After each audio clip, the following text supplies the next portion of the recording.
পশ্চিমবঙ্গে ধৃত 3 আওয়ামী লীগ কর্মী অবৈধ কার্যকলাপের অভিযোগে চাঞ্চল্য। পশ্চিমবঙ্গের সীমান্ত এলাকা থেকে বাংলাদেশের শাসক দল আওয়ামী লীগের 3 কর্মীকে গ্রেফতার করেছে স্থানীয় পুলিশ ও সীমান্ত রক্ষী বাহিনী।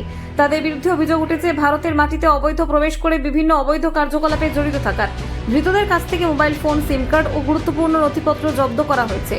সূত্রের খবর, ওই 3 জন সন্দেহজনকভাবে সীমান্ত পেরিয়ে বেআইনি যোগাযোগ ও রাজনৈতিক কার্যক্রম চালাচ্ছিলেন। এই ঘটনার পর সীমান্ত এলাকায় উত্তেজনা বিরাজ করছে। গোয়েন্দা ও নিরাপত্তা সংস্থাগুলি তদন্ত শুরু করেছে এবং ধৃতদের উদ্দেশ্য ও সহযোগীদের খোঁজে রয়েছে। এদিকে বাংলাদেশের সরকার এই বিষয়ে এখনো কোনো মন্তব্য করেনি। ঘটনাটি দুই দেশের মধ্যে সীমান্ত নিরাপত্তা ও রাজনৈতিক সম্পর্ককে নতুনভাবে আলোচনার সূচনা করেছে।